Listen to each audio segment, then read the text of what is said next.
Salut! Dans cette vidéo, on va voir ce qu'est le centre de gravité et comment le trouver dans un segment, un triangle, puis un quadrilatère. Mais d'abord, on va regarder la preuve du théorème des trois parallélogrammes dont je t'avais parlé dans la vidéo précédente. Est-ce que tu as réussi? On va le revoir ensemble maintenant.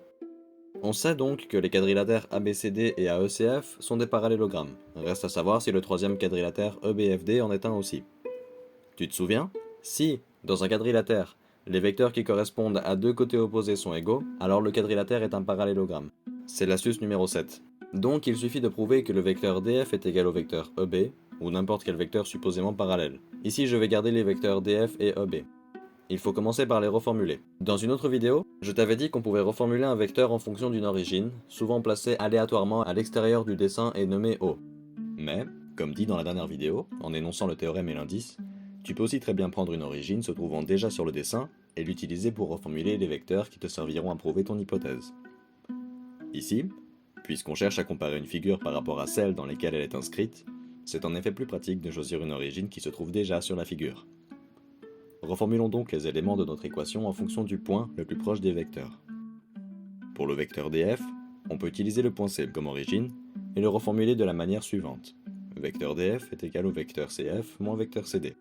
De la même manière, en utilisant le point A comme origine pour le vecteur EB, on peut le réécrire comme étant égal au vecteur AB moins AE.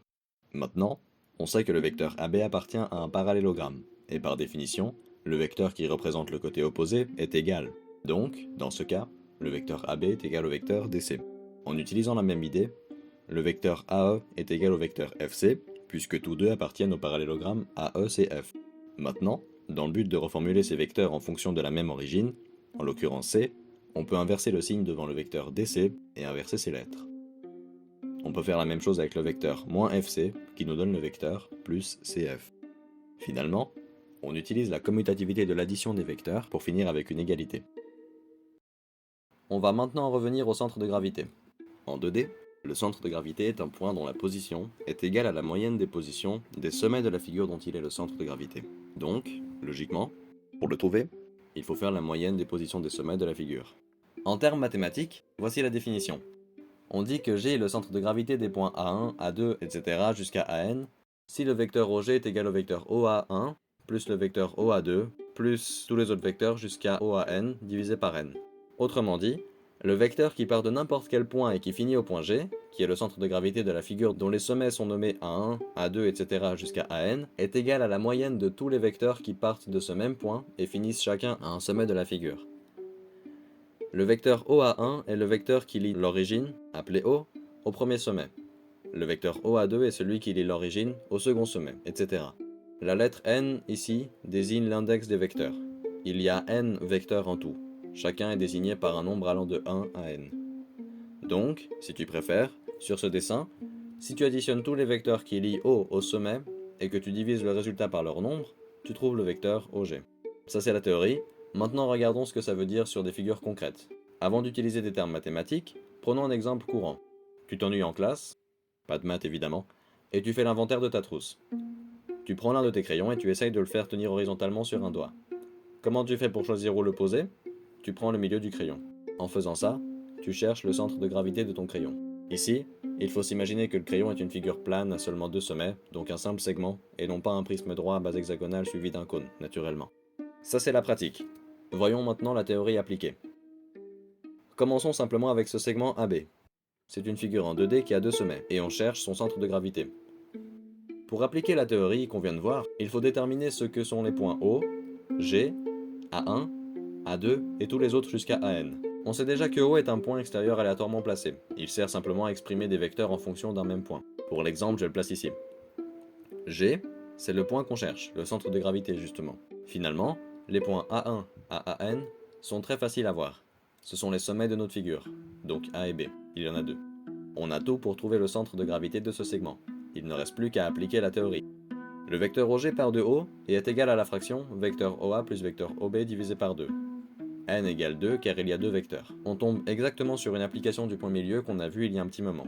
Autrement dit, sur un simple segment, son centre de gravité est aussi son milieu.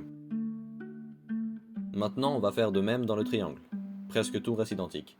Le point O reste une origine quelconque quelque part autour de la figure, le point G reste le point que l'on cherche, les vecteurs OA1 à OAN se trouvent de la même manière, sauf que maintenant, on en a un de plus, puisque notre figure a un sommet de plus. Donc, le vecteur OG est égal au vecteur OA plus OB plus OC divisé par 3. Voilà, c'est la moyenne des trois vecteurs. Attention, une chose importante est qu'en fait, il s'avère que le centre de gravité d'un triangle se trouve à l'intersection de ces trois médianes. Pour rappel, une médiane part d'un sommet pour couper son côté opposé en deux.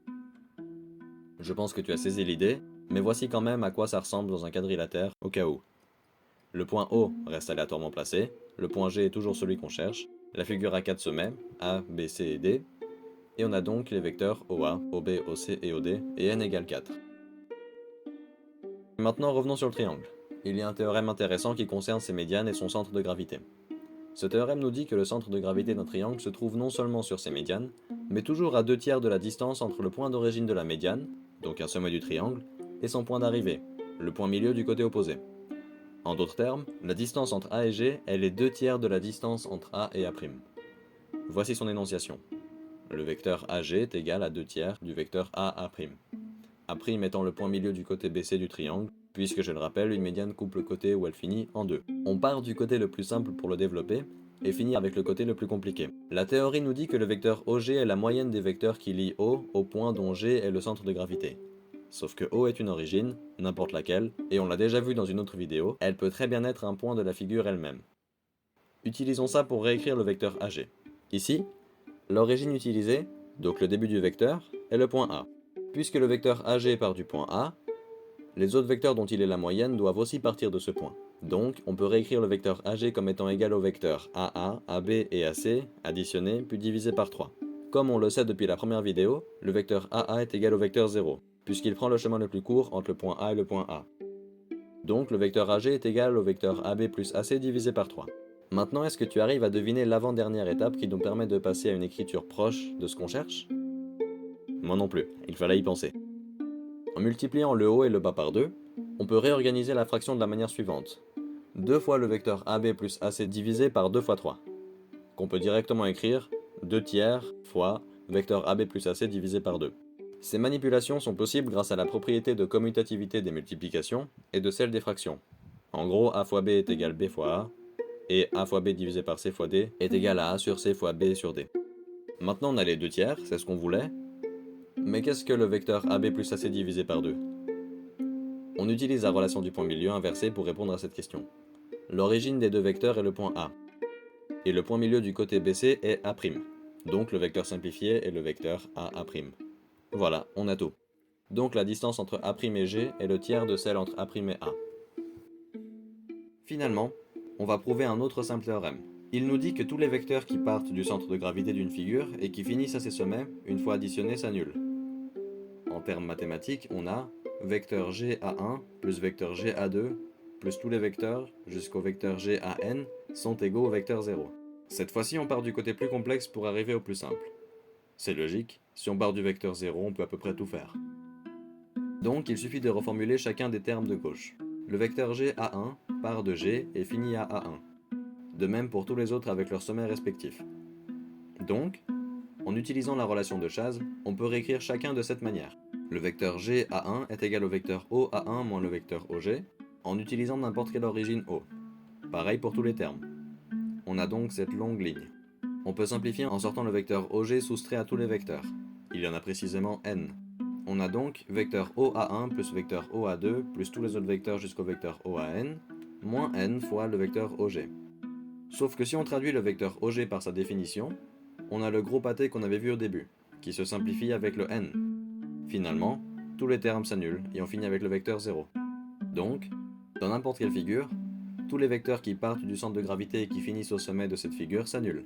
Leur vecteur résultant est nul.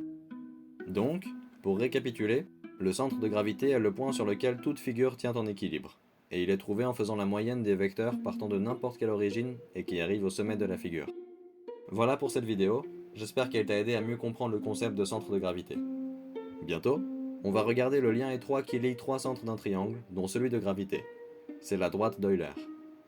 Mais avant ça, pour bien tout comprendre, on va attaquer deux gros morceaux, le produit scalaire et le déterminant de deux vecteurs.